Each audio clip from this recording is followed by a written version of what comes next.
Hey everybody, this is Dan. And this is Ron. And this is Elizabeth. I'm sorry, Dan, I cut you off. Oh, it's okay. This is a nominee in case you somehow ended up on this page without knowing what the name of the show was already. Yeah. In which case, welcome.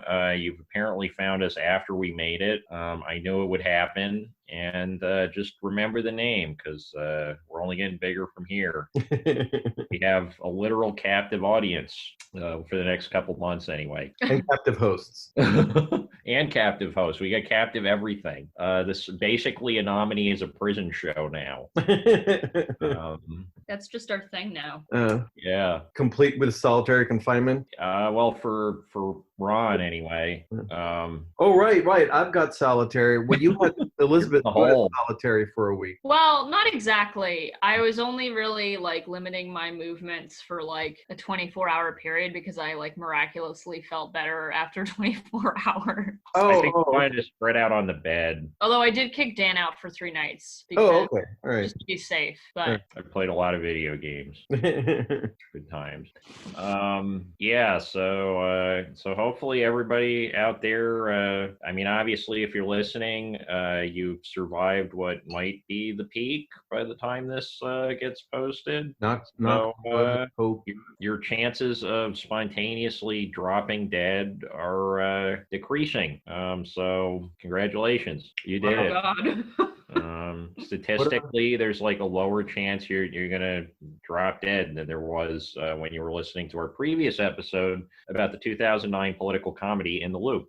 Oh yeah, should we talk about what movie we watched today? Yeah, so we watched. So part of one of my many projects I have taken on since being stuck in the house all day is I want to watch every movie directed by Alan Clarke with an E, and thankfully with the help of a certain pod roommate, I have means to do so, which I can't discuss on the radio, but also the BBC finally released all the stuff on disc media, so it's obtainable now, because it used to be you'd have to go to the Paley Center, which formerly known as the Museum of TV and Radio, to see this stuff. But anyway, so we watched, and Alan Clarke is he's mostly known for directing the short film Elephant, mostly because that film was sort of Gus Van Sant directed a feature-length homage to it / Columbine shooting movie called Elephant. He used the exact same title. But even within the work of Alan Clarke, this is a pretty obscure piece that was probably unobtainium unless you worked at the BBC or had a membership to the Museum of TV Radio until maybe 2 years ago, if that.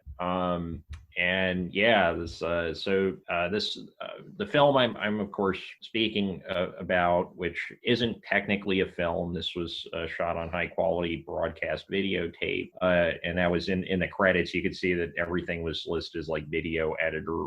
There's no no film processing credit or anything like that. And I believe this was 1984. Stars of the Roller State Disco, which I picked this out purely due to the convergence of Alan Clarke directing it and the fact that what the fuck is that title? You see that title on a giant list of movies and you're I'm not really sure. You try to because some movies you see the title and you can basically guess what the entire movie is based on that. And then every once in a while you see something where it's this isn't quite Mad Libs, but it's not really anything I've seen before. I have to say, the title doesn't exactly match the movie, or at least, technically it's correct. The title is a correct description of the movie, but the vibe that I get from the title versus the movie are two distinctly different vibes. Yes. The title, was it again Stars of the Roller State Disco? Yeah, that sounds it sounds a lot more fun. Right. I'm guessing there was a magazine article at some point called Stars of the Roller Skate Disco, because that was Clarke was very fond of, presuming that Clarke was the one who named it, he didn't write the screenplay. The screenplay was written by a British playwright named Michael Hastings. Oh, interesting. Which was very frequent. I guess I'll give a little bit of background on like why this is a project I've chosen to undertake and how independent film works in England versus how it works in the United States where we're recording this, or worked in the United States. I don't think it works quite the way that it used to in either place, but wait, I would say before you get into that, should we just mention what the movie's about? Yeah, actually, that would make sense. Yeah. Okay, all right. Unless you think it makes sense to go over. I mean, it gives a little bit of context to like why is this what it is, but basically in the U.S. you have massive commercial film industry. I think the largest industry in terms of like money coming in from other countries versus money going out, like exports versus imports. The film and music industry is by far the largest industry in the United States, because of the fact that like we just have this enormous film industry. A lot of other countries will have U.S. TV programming with subtitles or dubbed, whereas in the U.S. we don't really get. I mean, we get like BBC America. Every once in a while, PBS plays something that was commissioned by the BBC, but we're not getting like Korean TV with subtitles on. Like every once in a while, like on Netflix, you can dig some of it up now, or like YouTube, but it was never a thing that was common in the U.S. to import a lot of TV or films. So, and as a result of that, the independent film movement in pretty much every country except for the United States was centered around state-sponsored television. And nowhere was this more true than in the United Kingdom, because of the fact that everybody, if you live in the United Kingdom, you have to pay TV tax. You have a forced cable subscription so that the state can create nonprofit content. And a lot of that went into producing these incredibly low budget, but very politically provocative short films by people who some of them later went on to become fairly well known internationally, like Mike Leigh, the guy who did Secrets and Lies, Naked. His first 10-15 movies were all BBC Play for Today things. Ken Loach, if you ever saw like Cass or the Wind in the Barley, I think it was a couple years ago, that got big in the U.S., but that was a Ken Loach movie. He was another guy where he was just directing a ton of crap for the BBC for years. Alan Clarke never left the BBC. He did maybe five actual features that were theatrically released and shot on film. Everything else was done for British television on shoestring budgets. As you can kind of tell, like this movie, there's one set basically. He makes a lot of use out of the set, but frequently his movies are focused on people in confined spaces, and he gets a lot of mileage out of rooms. And so I guess that kind of sets up. And also this film was aired in the middle of the British recession during the Thatcher era, so there's a lot of political undertones about basically the general political malaise within the UK if you weren't a rich person in the mid-1980s. So you've got state-sponsored criticism of the state. Pretty much, yeah. Cool.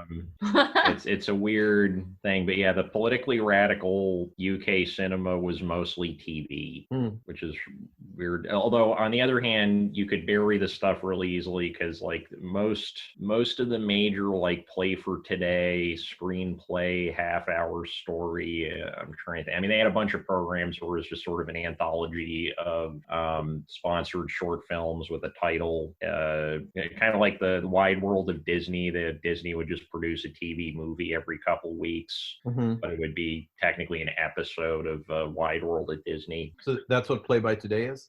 Play for Today, would be basically a play, sometimes written specifically for television, sometimes adapted, shot with a shoestring budget provided by the BBC, and then shown on the BBC.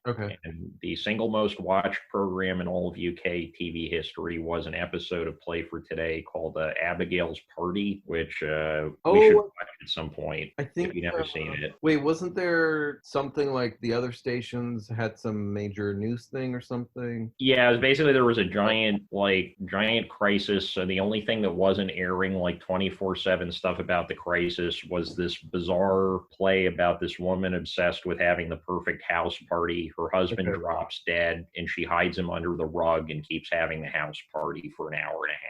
Okay, that sounds amazing.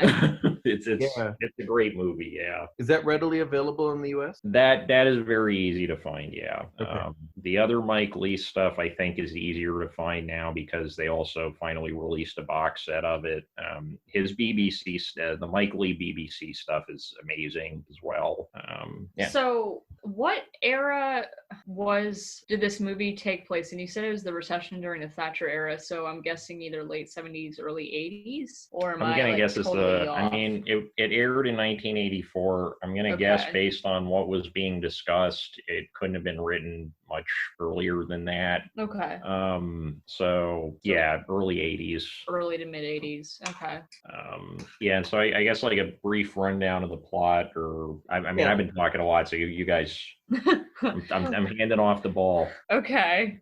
Yeah, Elizabeth, you go for it. All right. Oh my gosh. So basically, the film follows a day in the life of young adults, all teenagers who, for one reason or another, have ended up in this disco, roller skate facility that has been converted into basically like housing for homeless or, unfortunate youth or whatever. And basically, it's like the weirdest setup ever. Like, just like one of the weirdest sets I've ever seen, because basically you have like the ring of space around, where you can roller skate. You have the roller rink, and in the middle of the roller rink, you've got all of these cots, like these it was like a refugee camp, or it's like a little refugee camp, like a makeshift medic tent in the middle of this roller rink. And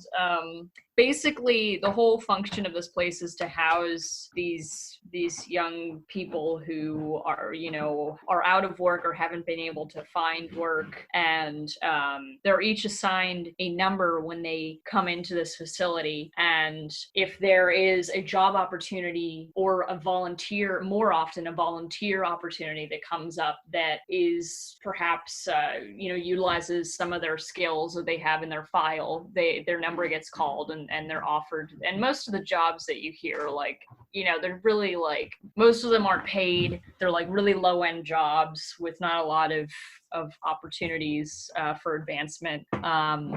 And the main characters in this setting are this couple. And the boy is actually kind of unusual because he's the person who's been in this facility longer than any other kid who's there. And he actually came there out of choice, not because, basically he has a comfortable home with parents who want him to live there and can support him, but he ran away for, I guess, you can kind of fill in the blank. But yeah, and I'll get to some thoughts about that later, because that's a very frequent motif in Alan Clarke's films, sort of these people who, for whatever reason, cannot reconcile themselves with society. And he has this kind of endless patience and fascination with those types. But anyway.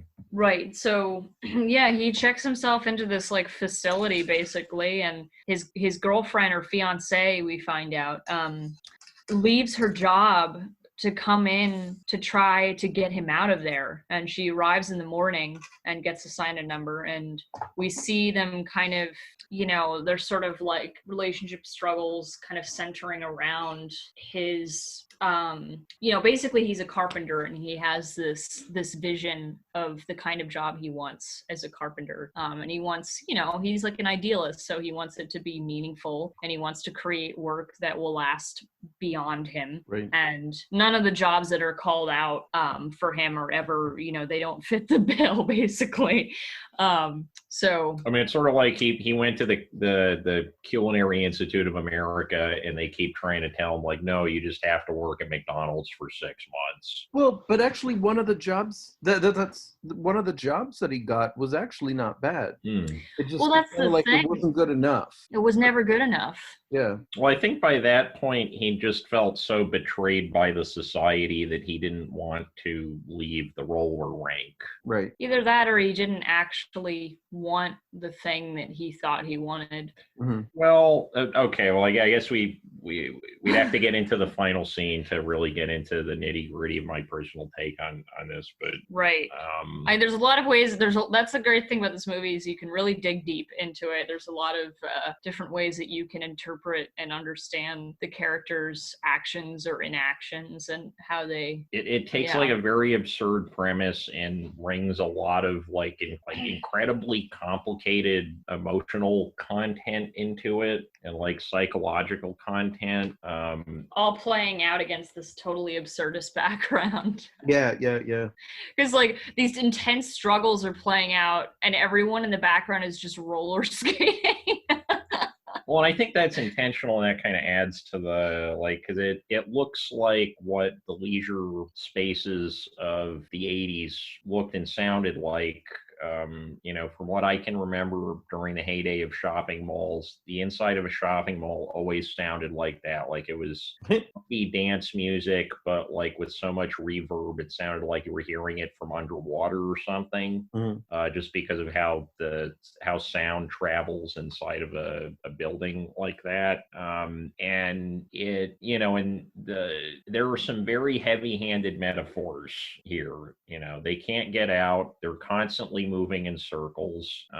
The camera work in this is some of the strangest camera work I've ever seen in a movie because the camera is just constantly moving in a circle because nobody stands still to talk. There's kind of also this implication that they like will get in trouble if they stop moving. Yeah, that's what it feels like because they're moving the entire time. There's very brief pauses. Right, because I mean the same way that like that's when Thatcher was introducing, the made up story of the welfare queen of these people that didn't want to do anything and just wanted to be on the dole as an excuse to start cutting away at the social welfare state that had been built up as a precautionary measure after World War II and the Depression, same way as it was in the larger project that has now come to be called neoliberalism, austerity, etc. And so this whole idea of like, oh, you're not looking for a job, you're not working, then, we can't give you unemployment if you're not working, right? Because at the end of the day, they're just cheap shits and they don't want to give the money up. So they come up with these ridiculous, means testing kind of things, which is the same reason why the relief check thing is turning into a giant humanitarian disaster in the United States as we record this episode.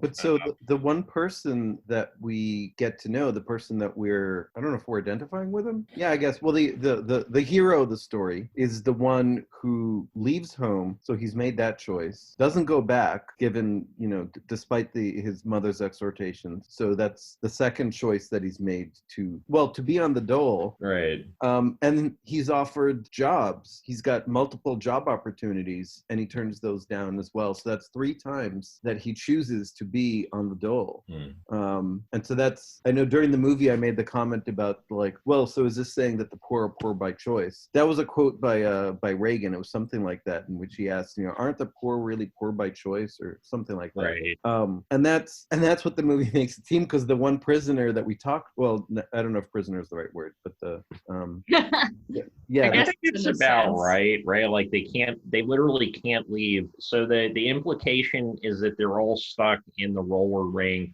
until they find jobs. They can't go out on the street or outside because it'll embarrass the government if people have this optic of a bunch of homeless children. So they, give them access to a couple arcade machines, hand them a pair of roller skates, and then force them to watch job training videos all day. Right. And there's one kid that escapes all this. But literally, there's the one who's learning the how to lay bricks and how to remove bricks. He just quietly like crawls his way out of there and no one notices.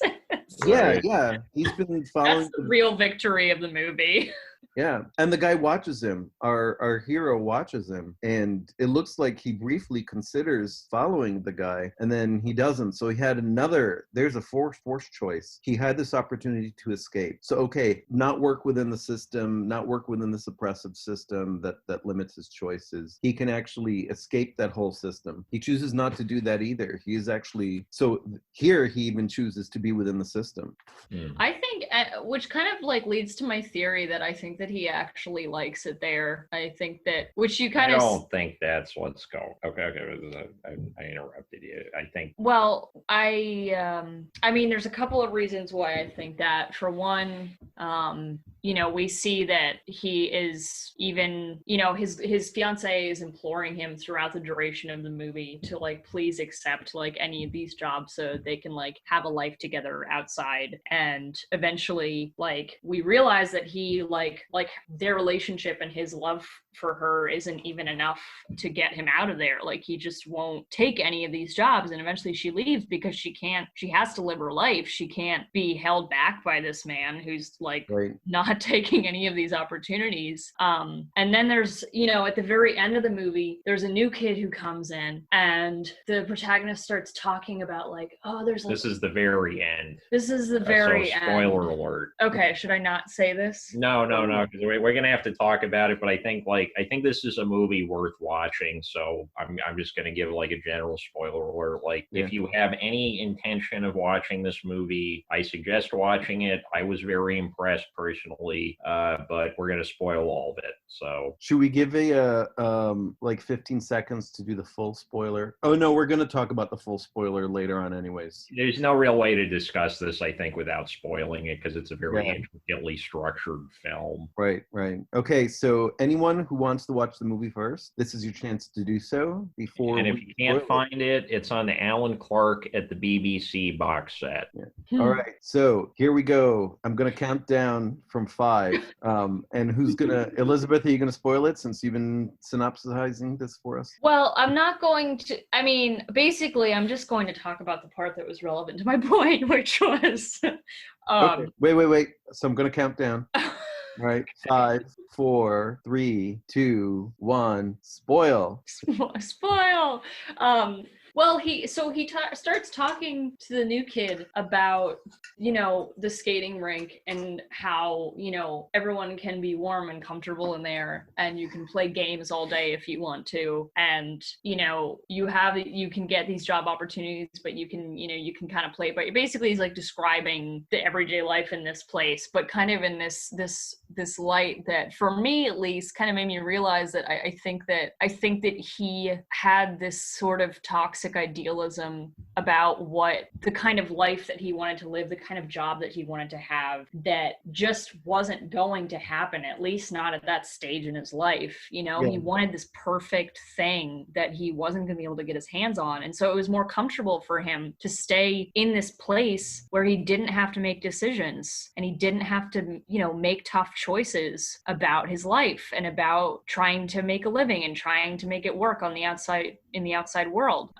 And I think that he realized that and was horrified by it. And maybe that was, and maybe part, I mean, I don't know. That's one interpretation. Another interpretation could be. Well, you're leaving out in major detail about the ending. Yeah, like the way you're describing it is missing like maybe the single most important thing that happens in that scene. Well, I didn't want to totally spoil it, but we're gonna totally spoil it. It's the only way to discuss the movie honestly. And we just gave like a 5-second countdown, so like we can't disappoint the listeners. Okay, we'll go for it. Okay, so what Elizabeth is leaving out of this description is earlier in the teleplay, he's talking to his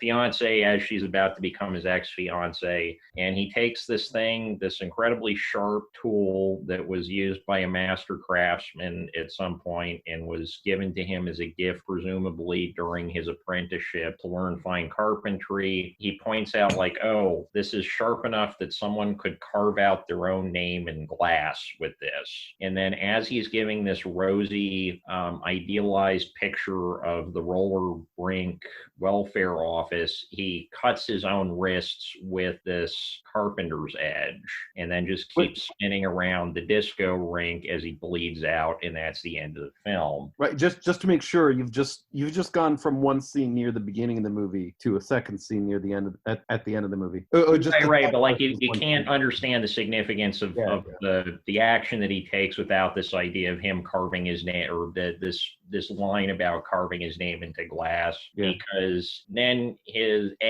all the kind of idealism that he's showing this other kid, I mean, it's showing maybe what he wished everything could be like, but ultimately his killing himself is mutilation as a form of self-possession and self-ownership in the face of a world that does not seem to allow him those things. And that's like, there's a long history of scenes like that in the cinema. If we want to go all the way back, like every Joan of Arc movie is basically a variation on that theme.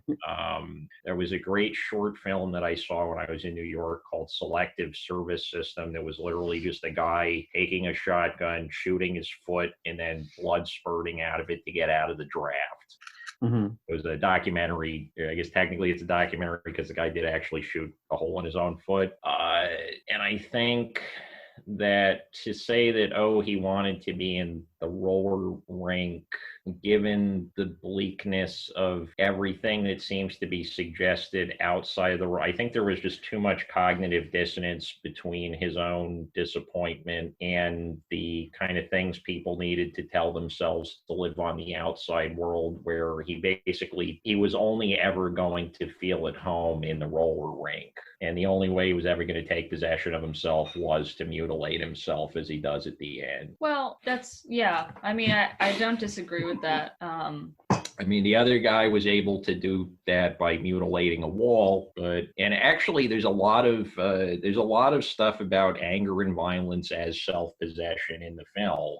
There's that beautiful scene in the middle of it where you have the two women. One of them has been carrying around this pillow like it was her baby the entire movie, and the other woman kind of takes care of her. And she had her baby taken away from her. Right, and their drug dealer comes up and says, like, why do you take care of this woman? And she says, I'm angry, and runs off. Later, there's another scene where these two guys destroy the toilet in the roller rink for no particular reason, and they're given the punishment of just being put in a room to destroy old furniture. I think a lot of the film is about internalized responses to internalized feelings of hopelessness, or having had the social contract pulled out from under oneself. Mm-hmm. And I think that's like a common theme in a lot of Clarke's other films, because like he also made a Scum, which is a great film with a very young Tim Roth playing a neo-Nazi. Made in UK, which is similar, just person on the outskirts of society, just sort of rejecting society outright through self-destructive decisions. Mm-hmm. I think like the thing that intrigues me here though is like I don't necessarily know if we can call him a hero, because like ultimately he like abandons the only person that like really loved him and wanted to support him in two of the people, actually, his mother and his fiance. Right. And he chooses self-destruction over trying to at least perpetuate those relationships in his life. I don't necessarily think that makes him a hero. When did I ever say the word hero? Well, we said hero earlier, like I was trying to think of he's the hero in like the English lit major sense of like he's the person who gets the most screen time, he's all the rest of the main dude. He's the gravitational pull by which we symbolically interpret everything else that goes on in the narrative. Isn't that what a protagonist is? Right. Oh, okay. Yeah, but like so you can say hero is shorthand for protagonist, but hero also has the implication of this person has to be a metaphysical or metaphorical stand-in for or ideas of right, justice, or good within society, which I don't think But this guy isn't anything of any of those things. I don't think any of this movie is really concerned with. I mean, it's not structured as a melodrama; it's structured as a tragedy.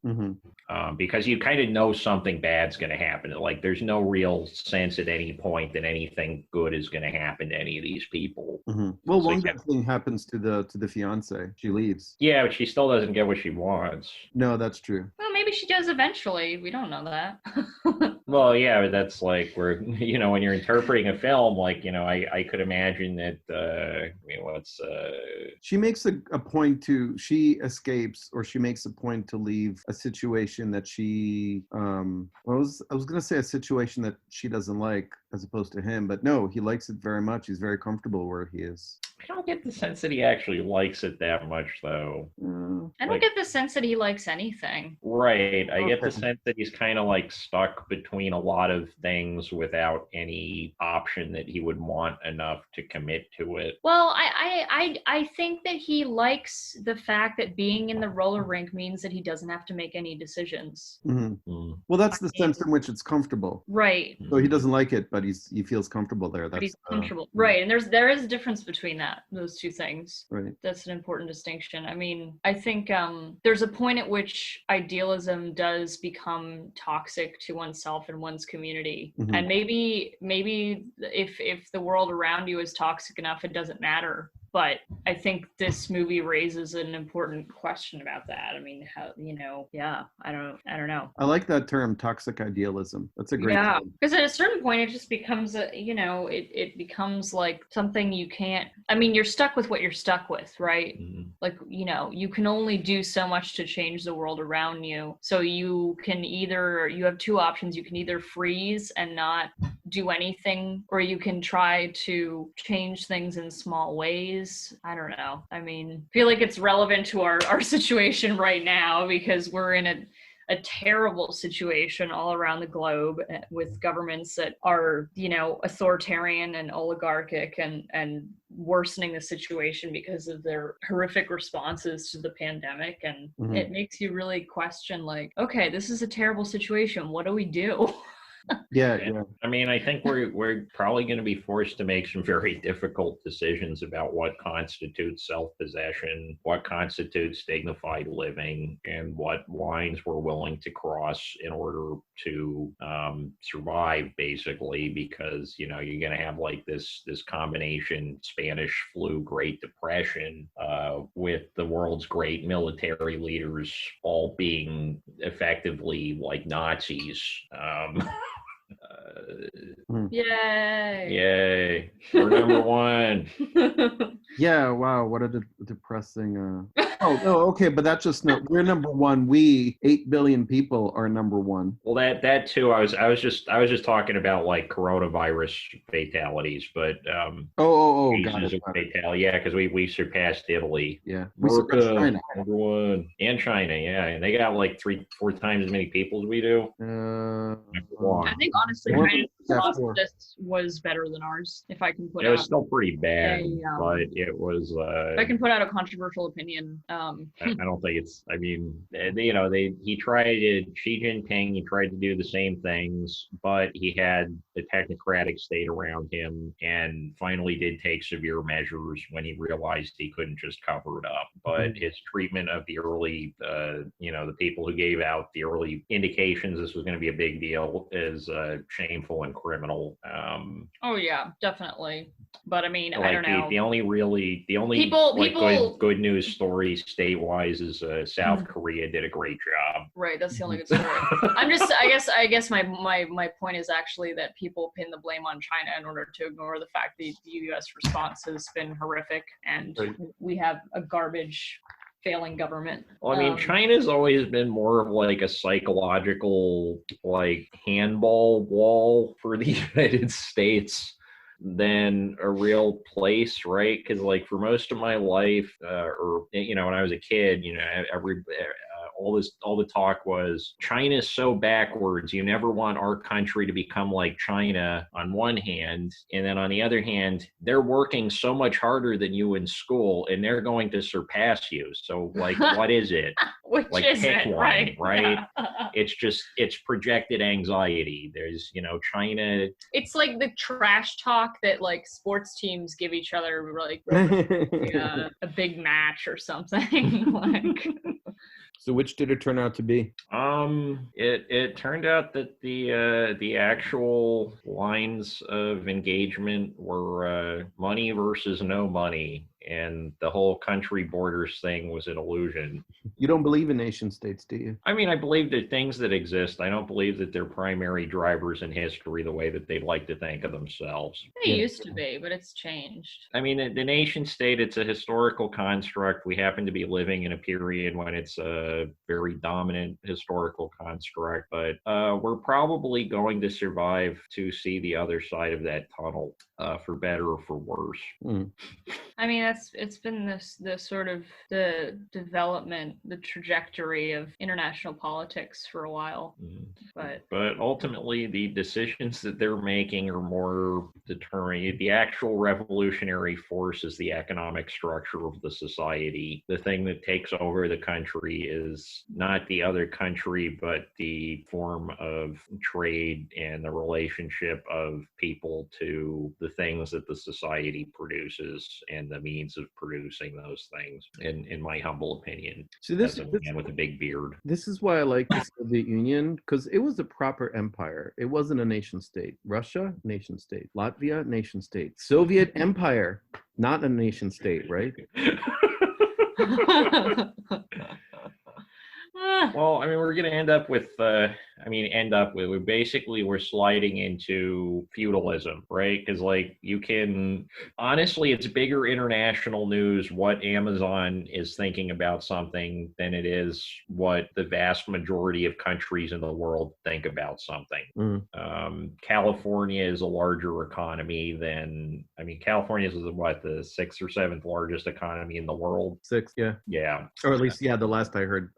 And I hear six a lot. I remember the number six. The people with which means the people with these massive accumulations of wealth, they're in the position to discipline the government, not vice versa. And we see evidence of this every day in every facet of our lives. So the nation state is basically a commodity or infrastructure to be traded back and forth. A commodity to be traded back and forth. Okay. Or used in different capacities for the infrastructures that have actual political power and can make decisions. Because I mean, you can even see this in like the president or presidents over the last 20 years. You get elected to be president. You're supposedly the most powerful person in the world. 90% of Obama's presidency is just him saying, "Well, I couldn't do it. I just can't do this, can't do that." And the only reason he couldn't do most of the stuff is because there were people with a lot of money that were probably, screening the Zapruder film repeatedly on his ceiling when he was trying to sleep. Right. Yeah, I mean, at that point, it's like, the world leaders have their hands tied behind their back. Yeah, I mean, at that point, it's just sort of like, you may as well treat it as being president of the country club because it's about that meaningful, which is... It's like student government. Right, and that's what they're treating it like. If people thought that Donald Trump, or if Jeff Bezos actually thought Donald Trump was the most powerful man in the world, shit would have happened already. The president is very convenient for the ruling class because the president is the person that everybody's going to blame for this stuff. And the president does have a certain amount of blame in all these things. And the president can do horrible things. This is not to absolve the presidents of the last 20 years of doing horrible things. But to say that the 1% do not really see the presidency as a position of they're more than happy to have the president be a symbolic buffoon or just a cudgel / scapegoat for their own unethical or indefensible behaviors. That's like the Massachusetts government. All the powers in the legislature. So you end up with Democratic state legislatures, overwhelmingly so, and all these Republican governors in this heavily Democratic leading state. But that's because the legislature would rather have a weak Republican than a strong Democrat. Right. And the governor will do a little bit, but they more that they have the stump. What's the word I'm trying to think of? Oh, the bully pulpit. The bully pulpit. Thank you. Wow, you knew exactly what I was talking about. Say, what's that thing that you give stump speeches from? Yeah. Your the amputation where the scar around where your weenus was. Where your what was? Your weenus. Wait, wow, I haven't heard that word in so long. What is a weenus? It's the skin on your elbow. Is that a real thing? That's the technical term for it is your weenus. All right. What you all are missing is that I raised my elbow. Oh yeah, we're not in the same room again. I'm at my place. Dan and Elizabeth are at theirs. Because this is the continuing, what is it, week 3 of the Massachusetts stay at home? Or no, I've been home for like 5 weeks at this point, I think.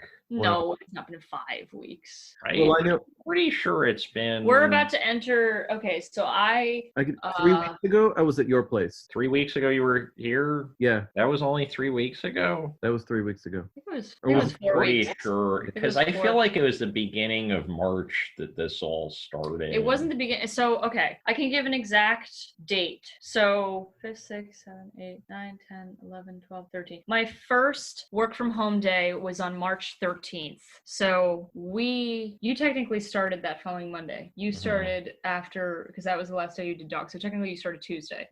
So you started quarantining March 17th, St. Patty's Day. I have been quarantining since March 13th. Right. I know March 12th is when I went to the grocery store. Well, no, because I didn't walk any dogs that Monday. Yeah, but you went to someone's house. Oh my God. Didn't you? No. It was 4 weeks ago. And then I was also home for the entire weekend. I went to somebody's house on Saturday. I went to go see Bo on Saturday. Okay. That was the last time I've been to anybody's house. You've been quarantining since March 15th. No, You went to someone's house on March 14th. No. Yeah. No, we did a St. Patty's Day thing. I was home all day. But okay, you know what? It doesn't matter. But basically, it's been 3 weeks, roughly. Or yeah, I guess it's been 3 episodes of the podcast. That's the easier way to figure this out. Yeah. So I know the last time I was at your place, I'm terrible at calendar math. The last time I was at your place was Sunday, March 8th. So that was 4 weeks ago. That was 4 weeks ago. Yeah. 1, 2, 3. Okay. All right. And then the last time, I know I did the grocery shopping Thursday right after that. Friday, at least maybe later that day, and definitely all that Friday is when the panic buying was happening. Yeah. Because we were about to get we just got. Shut up and eat your toilet paper. Yeah, we got our first of social distancing request and stuff like that. I think that's when that happened. And I'm looking at my calendar and all the things, and I could tell, when did I last see people? What was I thinking? So my calendar has been so empty for the past 3 weeks. Yeah. It's weird. It makes me realize, like, the only thing that fills up my calendar obviously is stuff outside. Ping pong. Okay, well, I don't write that down though. Yeah, here, let's. A lot of ping pong. What I should do is write down my Skype date so that when I look at my calendar, I don't feel sad. Yeah, you've been like. You've been like so Elizabeth's been on like 6 Skype calls a day every day since it started. That is not true. He's been playing ping pong, going for runs, sometimes indoors. I haven't gone for a run in over a week. You know, she's like cooking, cleaning. She did the laundry today. And then we both, and she's exhausted by the end of it. And we lay down to go to bed. And she says, "I'm not doing anything." That's not what? No, you're painting a false picture of reality. Also, if you're on video chat 6 times a day and 5 of them are work related, that doesn't count. Right. I really have only been averaging probably like 1 call a day and have switched to indoor workouts because I don't want to be outside. Right. And for my part, I have moved from smoking tobacco cigarettes to snorting uncut cocaine, and for the health of America. So. Yeah, where are you getting a hold No, Dan switched from smoking cigarettes to being really cranky. How does that happen? I don't know. Somehow they made him less cranky. Or maybe it's the lack of weed. I mean, it's probably a lack of both. His system has undergone a shock. I mean, I'd figured out my dosages of self-medication in alternating forms, and then I went cold turkey on both of them because somebody ate bat soup in China, and then everybody bought the toilet paper. So I can't have any cigarettes. So. All these the supermarket stuff missing from the shelves and all that kind of stuff. I think friends of mine went somewhere. I think they went somewhere and there weren't any eggs. That tiny little market like a few blocks down the street, plenty of eggs, different kinds of eggs. All the paper products, like small place, shelves fully stocked. Nothing's changed. Well, that's like we went to Ruggiero's down the street and they had pretty much everything on the shopping list that we made that we couldn't get, or like. But everything there is too expensive. It's a little more expensive, but it's a tiny place. They deliver everything. But they made me sign my receipt. I was like, "Don't you get?" No. I'm talking about a different trip. I'm talking about the weekend of the toilet paper. You weren't on this trip. I know. We actually went in the store. That was the last time I bought cigarettes. I walked in there and I got a pack of cigarettes and walked out. Well, I've heard, and this may or may not be true. This could be some made up, story. But I've heard that. I'm sorry, I can't say this without cracking up. I've heard that irritability and crankiness are side effects of nicotine withdrawal. So just throwing it out there that might be going on. Thank you. You're welcome. Yeah. Oh God, I'm almost like this close to being like, maybe we should just put you back on this. No, I didn't say that. Wait, so Dan, you went cold turkey? I went cold turkey on everything because I couldn't leave the house. Well, you chewed a couple of pieces of gum, and then I found out there's I'm probably not going to have an income for a while, so I don't want to spend money on stuff. Well, I've got some pot for you. I know you do. Yeah. Well, I found out that apparently Elizabeth misunderstood when I said last time if we could have the porch meeting. She took that as you wanted to hang out inside the apartment, which I don't remember communicating it that way at all. But well, Dan, you don't. It's but okay. but the Podsteraptor came by. Left out part of the plot. There was a plot part missing. I didn't mean to say that. Well, the real thing is I was a little bit anxious about inhaling smoke indoors, but if you could do it outside, that would be good because I've been having a lot of anxiety. So yeah. Any kind of thing that makes me feel like I'm not breathing well, causes an anxiety attack. So it's I mean, honestly, I am certain that part of the reason that I've been dealing with this fairly well is the pot. and it getting rid of the added layer of anxiety that the anxiety meds don't take care of. Well, see, that's why I've been drinking more. Drinking, to be honest, I've been drinking a decent amount, which probably also isn't good because drinking usually causes more mood regulation issues for me than smoking cigarettes or marijuana. Yeah. I feel like you haven't been drinking more than you usually do. Oh my God, I've been drinking so much more than I usually do. No. I don't usually drink that much. I drink if other people are drinking, but it's just not a very enjoyable drug overall if you got other options. Yeah. I would take weed or tobacco cigarettes honestly over. Yeah, I would take weed in most any day. cases. But I know I'm not in the. Oh well, I was gonna say I'm not in the majority. I'm in the majority of this particular sample, of this non-representative sample. Non-representative sample. I don't know. I disagree with that, but we don't. Yeah, it's okay. Well, you disagree with like everything. That's not true. Like you. What? Okay. That was the nicotine withdrawal talking.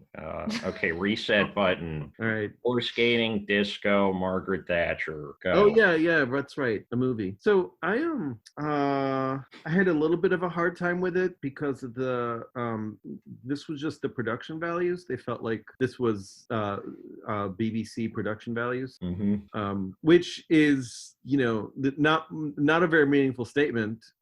This was in fact, you know, made by the BBC, right? Yeah, this was basically like the lower. So like they would send. Have you ever seen any like 1980s Doctor Who? I was gonna say this has, looks like garbage. Doctor Who production values. This is Doctor Who minus a couple bucks. Yeah.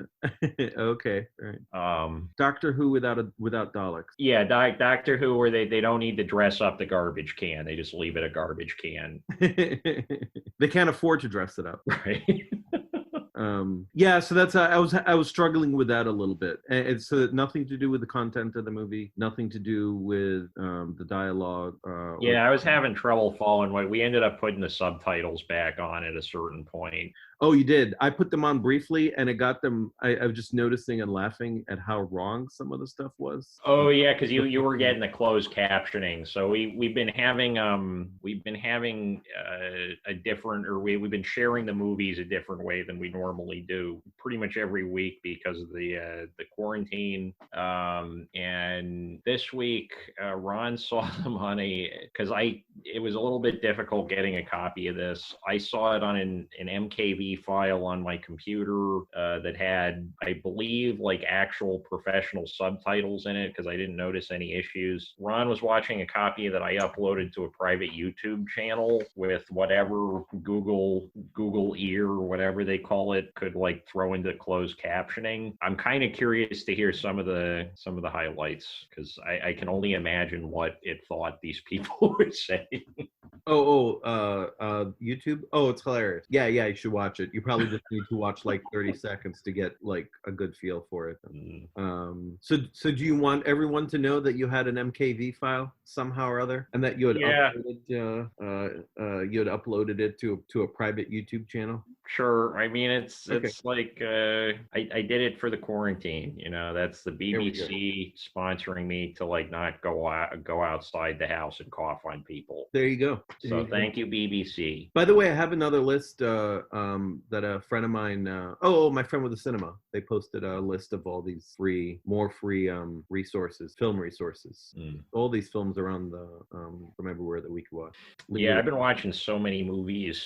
Yeah, I've been going through stuff in the canon that I never got around to watching. Like we finally saw Dog Day Afternoon the other day. Okay. With with Al Pacino and John Cazale and all that stuff. And I saw Life of Brian for the first time yesterday. Oh, you've never seen it before? Never saw it, no. Oh, what do you think? I don't know. I mean, it was like, I'll be honest, Monty Python, like I appreciate a lot of the stuff. A lot of it's like very funny. I don't find them as like I don't instinctively find it as laugh out loud funny as some of the other stuff in the sketch comedy canon. Life of Brian seemed to be like a lot of like very like gracefully written dialogue, but it kept beating the same theme to death over and over again of like, here are these people, they're getting worked up about the wrong thing when the right thing is right in front of them. And it just kind of does that like over and over. And I mean, there's great parts of it. I love the like cheapo aliens in the spaceship thing. Everybody on a cross singing a musical number, tapping their toes on the stigmata. That was hilarious. Always look on the bright side of life. I mean, I guess also I'd watched like 2 or 3 movies before I watched that. So if I watched it fresh, I probably would have come in like less cranky.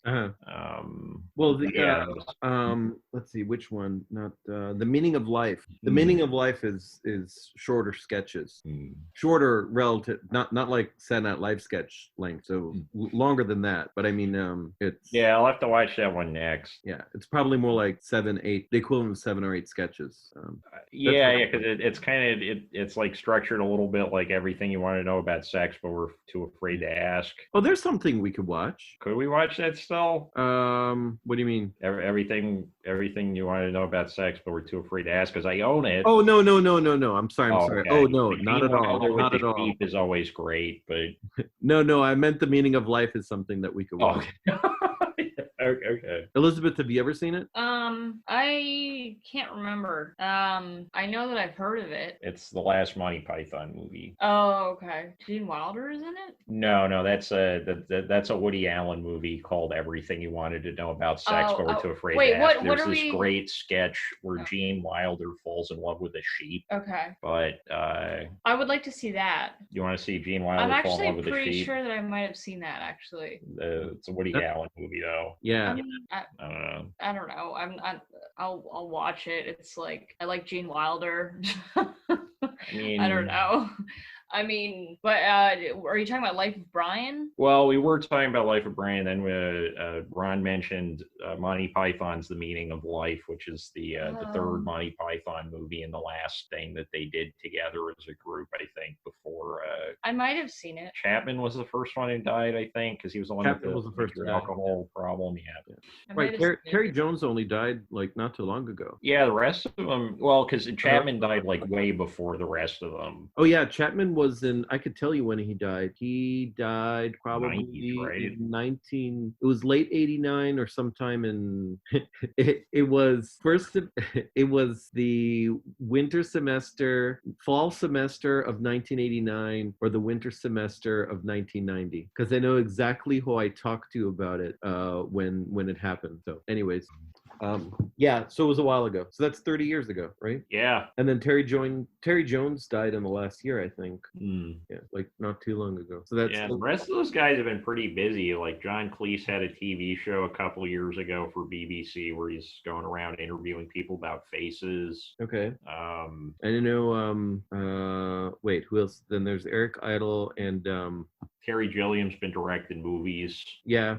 He had the Don Quixote one about a year or two ago. And then Michael Palin. Michael Palin was in the Stalin movie that came out about a year ago or in the last year. That was a fun one. So what? And what's Eric Idle done? Eric Idle's got his finger in a bunch of things. So, he seems to like be involved in a lot. Yeah, it's a special talent, like having fingers in that many things without a Me Too moment. Yeah. Those guys all they managed to avoid that. Not Terry Gilliam. Terry Gilliam was in it. Terry Gilliam's Me Too moment was when he spoke. He said he spoke against Me Too basically. And in favor of Harvey Weinstein. No thanks. Yeah, roughly. I might be mischaracterizing it, but I remember seeing something about it. It was about the excesses of Me Too. Or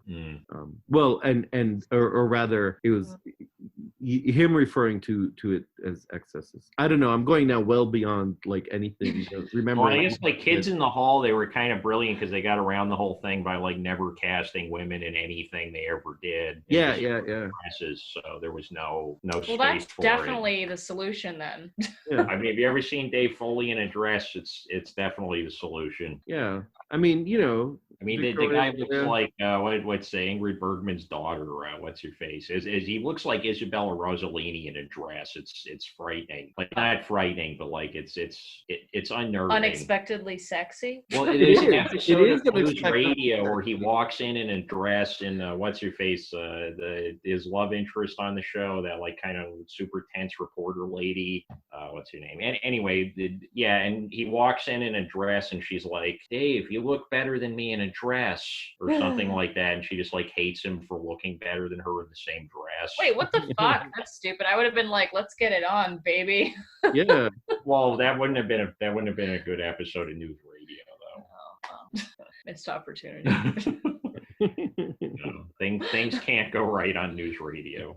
Oh, wait. Oh, now I'm confused. Did we switch from Kids in the Hall to news radio? Well, I think there was a little bit of a switch Dave there. Foley. Oh, okay, yeah. Those are the two main. Although Dave Foley is not my type, I will say. But in a dress? Still doesn't mean that I wouldn't want to see him in a dress. But anyway.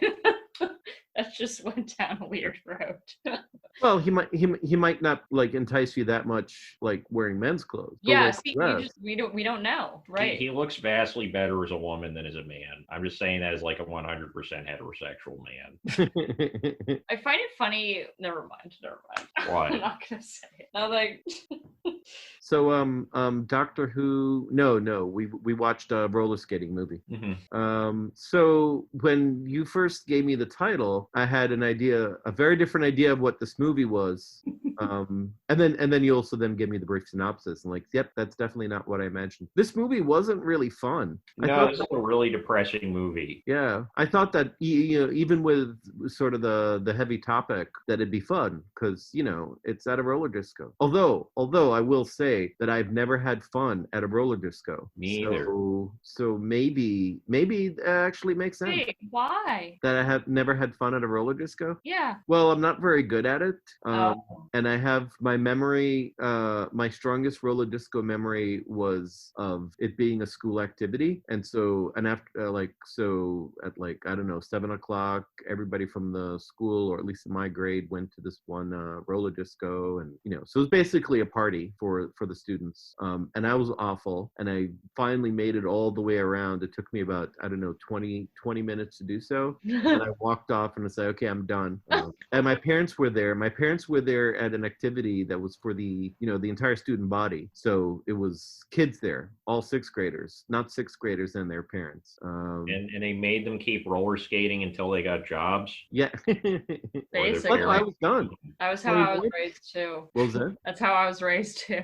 Being forced to keep skating until you get a job. Until I got a job. Yeah. We used to go when I was in 3rd, 4th, 5th, 6th grade, something like that. Mm-hmm. So I was kind of forced to learn and get better at it because it was like the main social functions, the main social function that we would have when we were little kids. And I was like you when I started. I was terrified, and it took me like probably 20 minutes to get around the rink. But eventually, because I had to keep doing it, I eventually got like pretty decent at it. I was never very good, but I was decent enough where I had fun. Okay, well that's good. See, actually, now that I'm thinking about it, there's hope for you too. And there is a roller skating rink in Dorchester that's very cheap. And when this is all over, we should all go. We're going roller skating? All right. Yes. Is it knock on wood that they're still there.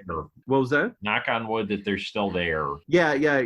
That they right. That they still they can't really serve roller skating to go. You want one, that they still exist, and two, that they're able to reopen. Right. And haven't been turned into the state welfare office / homeless shelter. Right. Oh man. No, actually, now that you guys are saying this, like I remember they would have like an after school, like they'd rent a bunch of roller skates, and then they'd have us like roller skate in the gym, and they'd play some around the time that the Spice Girls were big. That was so like 3rd or 4th grade, probably both. I think it was a once a year thing at the Caroline Street School. I remember that being a lot of fun actually. But I feel like if I went to like a roller skating disco type place, I'd probably spend all night at the arcade machines now. Yeah. Because I just have become less and less amenable to like crowded spaces and loud noises as I've gotten older. I hear you. For whatever reason. Because they're scary? Not exactly. I mean, I think it has to do with the autism, because like the Dan just hates people. Well, that's why I don't like crowded spaces. You have like you have these like strong emotional reactions to like certain kinds of noise. Like I feel strong physical anxiety hearing vacuum cleaners. That just means you're a cat. Yeah. I mean, they're kind of like, right? Like they have to socialize on their own terms. They get shocked at loud noises, and they don't make eye contact very often. They do. They just, And if they lose interest in you, they just get up and walk away. Right.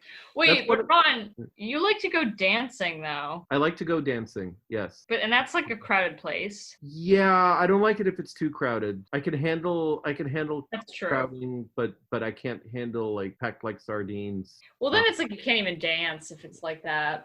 And I do have a little bit of a hard time with when it's crowded and you start bumping into other people. And that I'm not used to how to handle that. Because I think, oh, I better get out of the way. Or like, why did that person just hit me? Can't they keep to their own, their own personal space? But like, no, that's the way. Wait, navigating personal space. Like every time I went out dancing when I first got to college, because like everybody else in the fake dorm thing I was in, they want to go to like nightclubs or whatever because we're in New York City, right? Right. And like the first couple times I did that, I was just like, so I don't know. Yeah, it didn't seem like it was pleasant for the people around me for me to like try to pretend that I could dance, and it wasn't comfortable for me. And eventually, I discovered that I had 84 different library branches available on my library card, and started watching enormous amounts of movies. And here we are. Instead of dancing, yeah. See, I want to do both. Oh, there we go. How can we make it so that you could dance and watch movies at the same time? I mean, I do that sometimes in the apartment if my legs falling asleep. But I feel like I would not like that because then my attention would be torn between the two things. And my attention always inevitably gets focused more on the music. So then I just wouldn't watch the movie. Right. Well, I mean, if I was living 500 years ago, I would have been one of those like guys staring at the Torah all day. Like I absorb text and then spit out things. That's just what I do. You're like some kind of like a thing that absorbs toxins and then puts it into some other form. Is there like a word for that? Bottom feeders usually. You're like a bottom feeder, honey. Like one of those things on the bottom of the ocean that eats the poop and then poops out something useful. You're a bottom feeder. I'm sorry. So you're saying you're saying all of human culture and history is poop. You're just like a little I miss Pac-Man. You're like a little thing with a mouth. Waka, waka, waka, waka. Oh yeah. Like a starfish with a little mouth. Happier thing that I experienced today that I can recommend as a media experience: Miss Pac-Man Maze Madness for the Nintendo 64. And for how many hours? Oh God. 7 hours. Right. So I've spent about as much time on Miss Pac-Man as I have on watching all the Alan Clarke BBC movies so far. Oh, okay. Oh, I thought there was a lot more Alan Clarke. Oh, there's so much. I mean, there's probably like 54 movies altogether, including the half-hour short play things from the 60s. So you chose, instead of watching 14 of those half-hour things, you chose to play Miss Pac-Man. Well, I ran out of the half-hour thing, so I watched. What did I watch so far? We watched. Liz saw a couple of the half-hour things and was sort of into some of them. But I mean, they're juvenilia. They're not mature. Stars of the Roller State Disco is kind of weird because it's in his like mature period of like he knows exactly what he's doing with the camera and everything, but it still has this kind of weird subject matter that's forced on him by the structure of state-funded television at that point. But like this was only 3 years removed from Elephant, Road, Christine, Rita Sue, and Bob too, and all of the. I mean, Elephant is primarily what he's known for, but and Elephant is like I watched Christine the other day, which Christine and Elephant are very similar movies, but Elephant is basically people from the IRA. One person walks up, shoots somebody, and then the camera just keeps moving through like hallways. There's barely any dialogue, and it's just sort of people shooting each other for like 40 minutes. That's Elephant? Yeah. That sounds like a fun film. It's an interesting movie. I mean, he has like his tracking shots. So like Christine's just a movie about this like girl that looks like she's 14 years old, lives in this like basically government state tract housing somewhere in or near London, and she just sells heroin to people all day and walks between houses. That's the whole movie. Okay. And I watched it and I was like mesmerized. What's the name of the movie? Christine. Okay. It's free on YouTube. Look up Christine Alan Clarke. I think it would be 1987. So she eventually turns into a car that only plays and she expresses her emotions and her thoughts through songs on the radio. There's basically no music in the whole thing. It's just sort of like the sound design is as quiet as this movie was noisy. Okay. It's like weirdly meditative. Like we're not given any psychology. We're just kind of watching people going around doing things. Okay. I don't know what it is. I don't know if it's the movie or just the context in which we're watching it that's making me unexcited about it. The one we saw? Yeah, I wonder if I would have gotten more of a kick out of it. I don't know what better way to describe it, but gotten more of a kick out of it if the world were in a different state for the moment. Yeah, I mean, for me, this is like sort of like comfort food in a weird way because I just love like depressing independent movies from the 70s and 80s. Mm-hmm. Well, I think you also like it's personal for you, right? Oh yeah, no, I mean I relate to Clarke. I mean, so the one subtext that we didn't address is that you could very easily see a carpenter guy, what's it, Carly, everybody calls him. Carly's like insistence on working on something finer against this sort of meat factory that he's surrounded with as being Alan Clarke's own feelings about wanting to direct art films and being stuck with whatever the BBC hands him for the last like 20 years. And, he died about 5 years after this movie was made. So he didn't really have an opportunity to become a lion of the international art cinema the way that, say, Mike Leigh did. But he just like what was the name of the character again? Carly the guy, right? So Carly chooses not to go out into the world and to leave the place. He chose to go in there. Alan Clarke chose not to leave the BBC. I mean, insofar as he died pretty young. Okay. So no, that's fine. But I'm saying you said he was at the BBC for 20 years, getting whatever filming whatever they gave him. Yeah, and it seems by the end of his time at the BBC, they just sort of were hands off because like Christine was as confrontational and off-putting as any art movie I've seen, insofar as it just like refused to give you anything that you traditionally would be expecting from a narrative film. I mean, I guess in that sense, if we're making the comparison between the skating rink and the BBC, like the larger point is that like any job, occupation, situation we find ourselves in this society is the roller skating rink. But if this is him commenting on it and he's waiting for the perfect thing from the BBC, he didn't write the screenplay. Michael Hastings wrote the screenplay, but I think his like personal relationship to the material, it's kind of hard knowing the context to look at the Carly character and not think like if there's a point of entry where Alan Clarke specifically emotionally related to the material or saw this as a metaphor in some way for his own life, it's definitely the BBC as the skating rink thing. Okay. I mean, the larger political situation at that point was pretty bleak. You had people forget how shitty the middle of the 80s were, but no, we don't. Well, you were there, but I mean, people my age, I guess, or we weren't alive. Yeah. We weren't alive, right? So you can just kind of. How can we forget something that we didn't live through? Very easily. I guess collectively as a society. Right. It's like the threat of nuclear annihilation. Nobody in the government and the major world governments wants to acknowledge that AIDS exists. Massive economic recession, et cetera, et cetera. Yeah.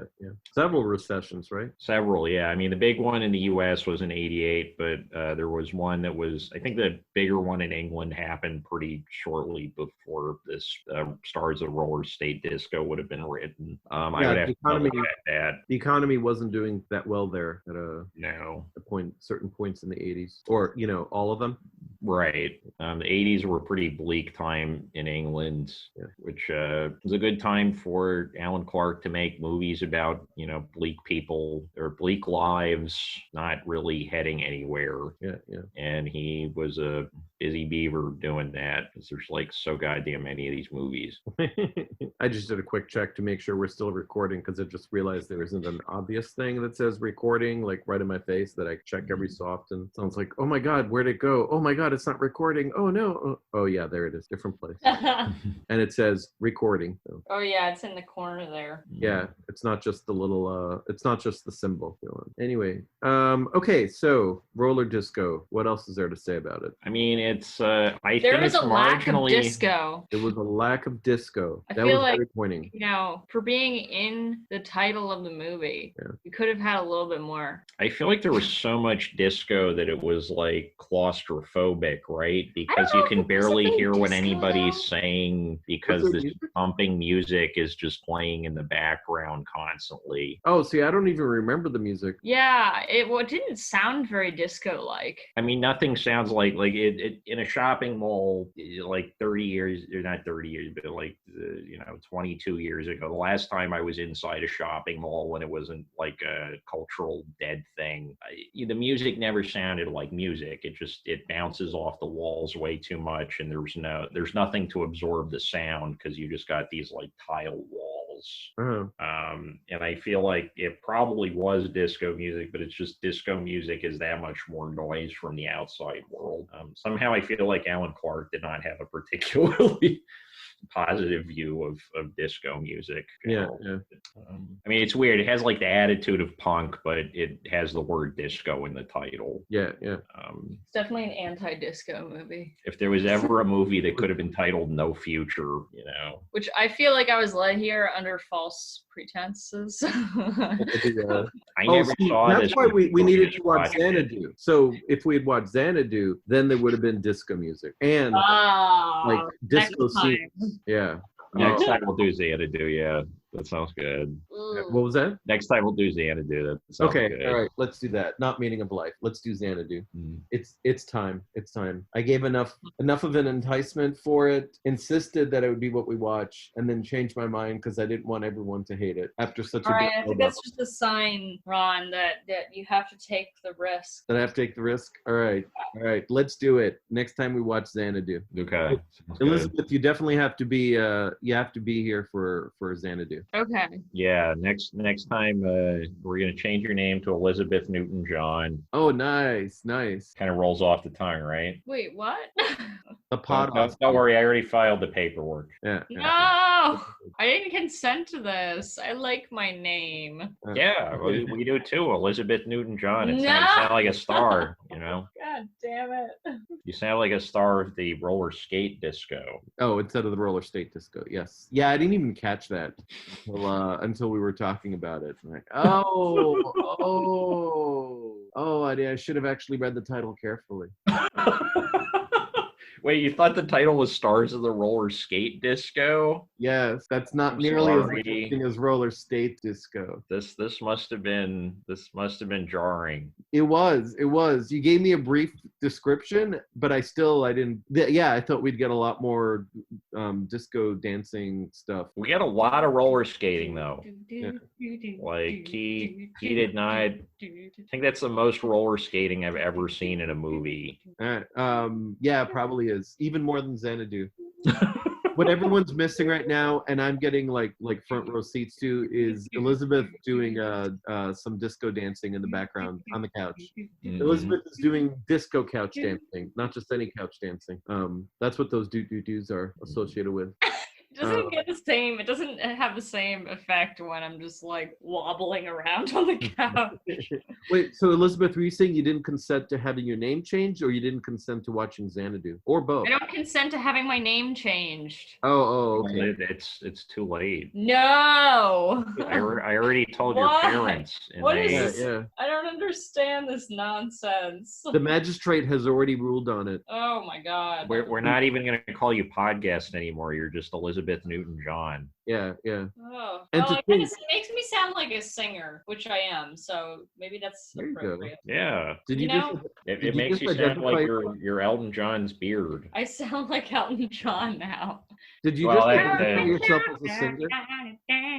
Oh yeah. She was like playing this song the other day, and it No. sounded like Tiny Dancer except for Oh. 3 notes, and I started singing it. It doesn't And then sound it's like like, Tiny Dancer. at Anytime you sing that all. song, it just like turns into a giant sing along with everybody, kind of like an Almost Famous. Uh-huh. I mean, I haven't seen that movie in like 20 years, Almost Famous. maybe less than 20 years, but you Yeah, really I watched it actually a few like a month or two ago. Was it any good?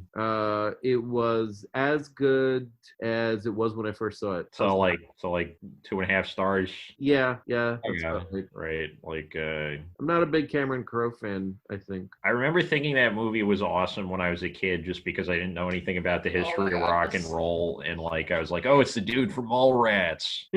Clearly, Oh, he's you know the what I epitome think? of rock and roll. I think what made it a little harder for me was you telling me who that the woman that it's based on, the Kate Winslet. No, Kate Winslet, is that right? Oh no, it's Goldie Hawn's daughter. Isn't that Kate? What's her name? Kate Hudson. Kate Hudson. Is that Kate Hudson? That is Kate Hudson. That's the Okay, very young okay. Kate Hudson. So the Kate Hudson character, you told me. But yeah, who is she based on again? She's based on like not Candy Darling. Who's the woman that there's some band that basically was it Led Zeppelin that she lived on their bus for months? Basically? Oh wait, yeah, the like 14-year-old girl that got like basically abducted by Led Zeppelin and turned into this like teenage sex slave for Led Zeppelin. Yeah. So Boy. it's based on her, isn't it? I mean, most of it, I'd have to double check that, because that sounds like the kind of thing I would have gone on a Wikipedia rabbit hole on and just forgotten because it wasn't reinforced. Oh, maybe but it that was. sounds right. Maybe it wasn't you that told me that. Maybe that was it, because as far as I know, it's just based on, because Cameron Crowe worked for Rolling Stone like as a very young kid, so it's sort of a autobiographical thing. Yeah. in Wait, but certain that band, ways. the band by, the band led by the guy from Mallrat. Jason Lee. Yeah.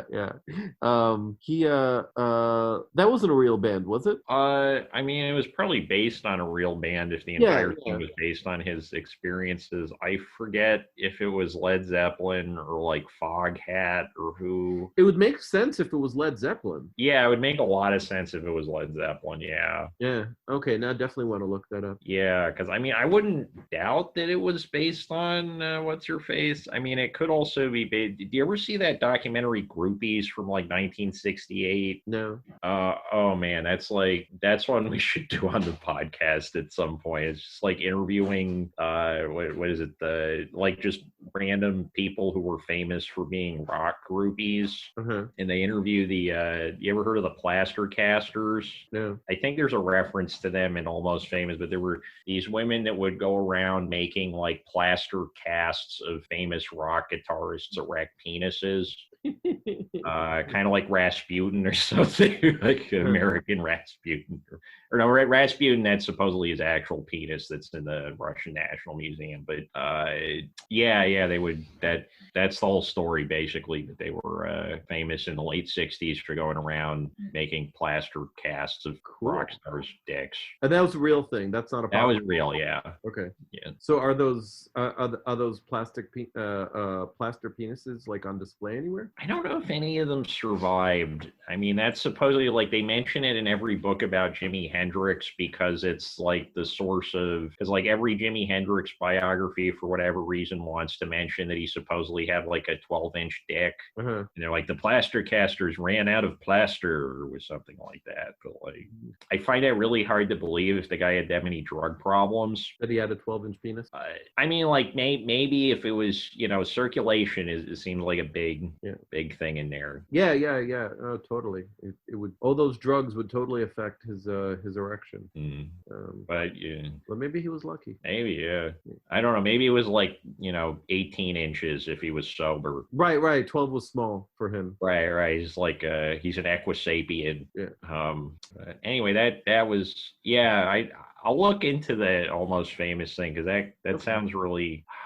because I think It sounds like familiar, but I'm just having a hard time remembering the specifics. Because you definitely, you know what, you're the one that first told me about that whole thing about the woman, the Led Zeppelin sex slave, basically. Oh yeah, Led Zeppelin should have been. I mean, it's never going to happen. But you know, if I can't watch Woody Allen movies, nobody should ever listen to a Led Zeppelin record ever again. Right. But you know, you choose your battles. What was that? But you know, society chooses its battles. Yeah, I was trying to explain how about not listening to Michael Jackson music while dancing, and I couldn't articulate it very well. And also, what's the difference between not wanting to listen to Michael Jackson music versus listening to David Bowie music? Because you had told me about what David Bowie was. Well, I think the thing David Bowie didn't like basically kidnap the people. Yeah, it was still like pretty unsavory, but the people seemed to come away from it with a relatively positive experience, and they never really talked about it negatively afterwards. Which granted, you know, that doesn't necessarily mean anything, but the Led Zeppelin thing, like literally the girl's parents didn't know where she was. She's just like living in a van. Like if it was anybody else, there would have been charges pressed. Okay. Yeah, just like weird. Although granted, I guess that whole the 60s and 70s were not quite the woke oasis they wanted to think they were. Yeah. We talked about this a while back. Yeah, we talked about what's his name, Charlie Manson. Mm-hmm. Charles Manson. How do you? I mean, it depends on how well you know him. Yeah. Right. Yeah. Okay. He's generally referred to as Charles Manson, not Charlie Manson. Yeah. So Roller State Disco. Stars of the Roller State Disco. Mm-hmm. All right, I got the full name. Available on Alan Clarke at the BBC. I believe it's a Blu-ray set, or it possibly, I don't know how BBC's like video on demand game is, but it seems like the kind of thing that you could rent for $3 from them if they've got their shit together, because they did a decent digital transfer of it. So it's just a matter of whether they'd want to make it available for rental or not. Well, now I'm curious if is it available on Amazon or Netflix? Like, could I have actually watched it? Here, let's see. Star of the Roller Star. Oh no, I started typing Stars of the Roller, and it somehow switched it to Roller Derby. Roller State Disco, right? Mm-hmm. Yeah. It is not available on Amazon. It is not available on Amazon. So maybe, and it's probably not available on Netflix, although it's worth a check. So, yeah. So I guess you just have to import the Alan Clarke BBC box set, which is I mean, you can find some of his other movies for free. A couple of them are free on YouTube. And if you like those, you'll like this, basically. So it's a good movie. Go watch it. Yeah, the more we talk about it, the more I'm inclined to say what you just said. And it sounds like I'm contradicting what I said earlier, but no, that is how I felt earlier. It's not a perfect movie. I mean, there's parts of it that like could definitely be better, but like overall, it's like one of the most interesting movies I think I've seen, and I think that's really important. And if you get the box set, it's just like so much of this you will never finish all of it. It's like 8 discs worth of crap. So, I mean, I would also say that this isn't even in the top 5 movies of his that I've watched in the last week or two. Is or is not? Is not. Oh, so why did you pick this one? Because the title looks so bizarre that I figured we'd have a lot to talk about. Okay. Because like Christine, I think Christine is like one of the best movies I've ever seen, period. But I don't know what the hell we talk about for 2 hours with that, because it's like a Zen meditation or something, you know? Yeah. Okay. All right. Yeah. Well, Elizabeth, you're back. What else do you have to add? Elizabeth Newton-John. That's about it. I think I said everything I wanted to say. The good movie, go see it. That was the second. All right. It made me weirdly want to go roller skate, which I feel like is the opposite Yeah. effect of what it was supposed to do. But I mean, as long as it doesn't make you want to like go kill yourself, you know, like. No. Oh, that's right. Didn't we say, Elizabeth, your I can't remember how the suicide side movies came up because we watched another one a few weeks ago, right? Oh yeah, the devil. Actually, this reminded me a lot of the devil, probably in terms of the sort of like no future youth rebellion. Yeah. Person can't reconcile himself with society. Although, like that guy, free movement didn't seem to do a lot for him. Also, like both interestingly, men who like whose partners kind of suffered because of their decisions. Yeah, that's true. Although the one in this movie certainly was like, well, Bresson their relationship was healthier. Yeah. And Bresson made a film that was kind of like very similar to, I mean, all of Bresson's films are fairly similar in certain ways, but he made Une Femme Douce, which feels a lot like the devil probably, but with a female protagonist.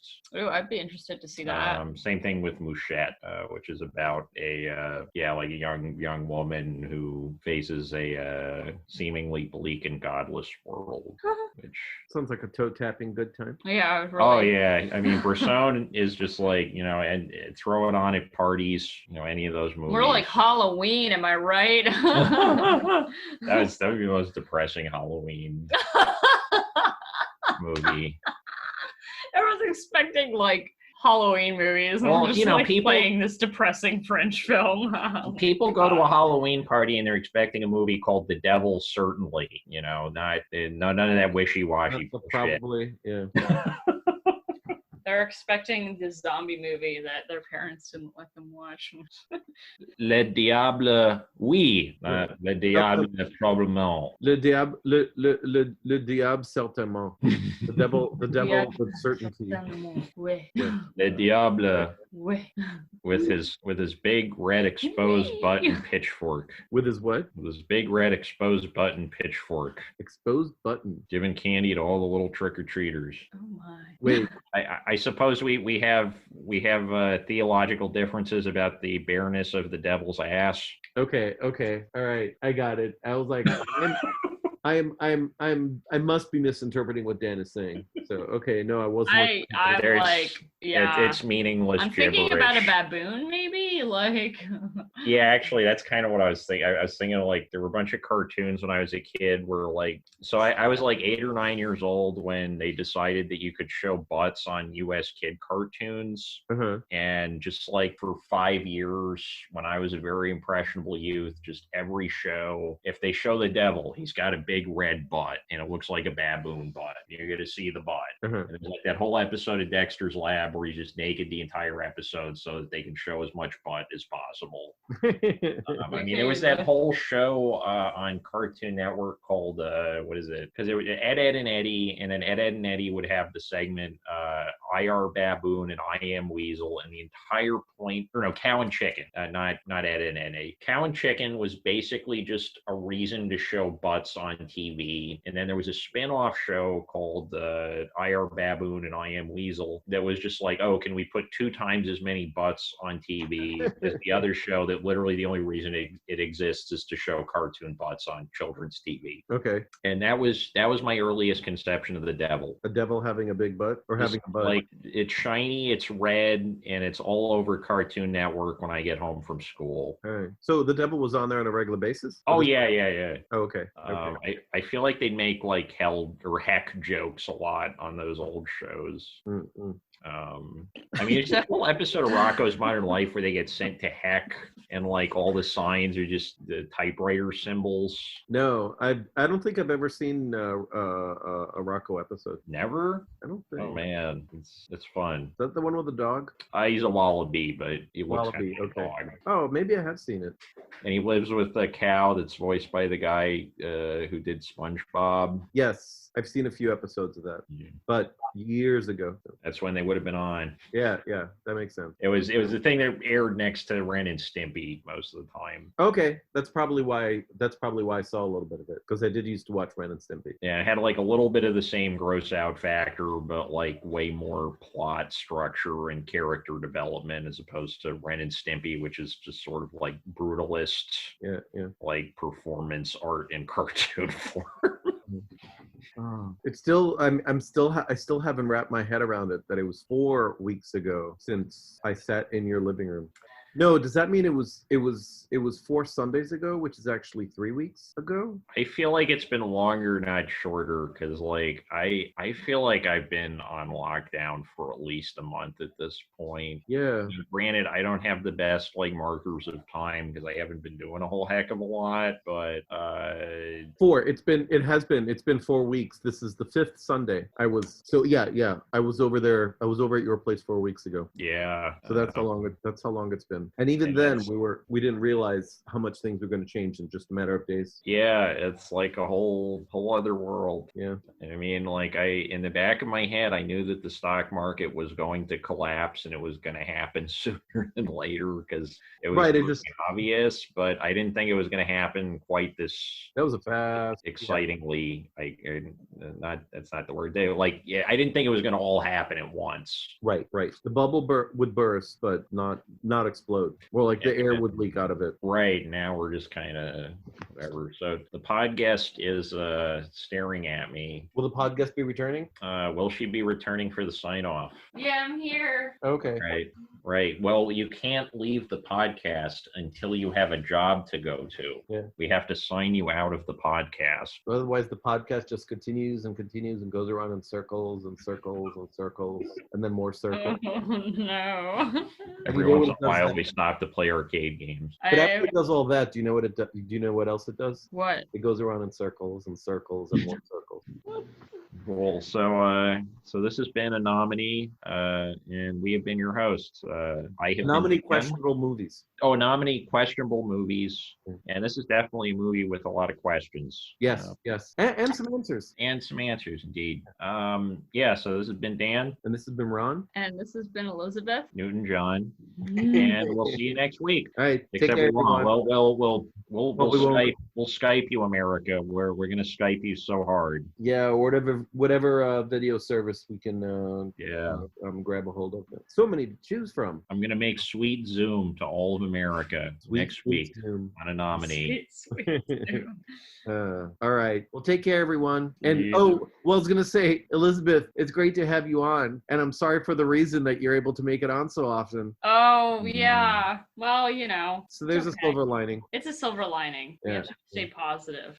Yeah. Okay. Oh. Well, okay. I'm glad you're out of quarantine. Oh, you mean self-isolation? The self-isolated internal within the apartment quarantining. Oh yeah, no, that didn't last very long and wasn't even that effective to begin with. But thank you. I'm glad that I'm able to fully maneuver around the apartment again too. Yeah, and like my back almost doesn't feel like it's shaped like the sofa.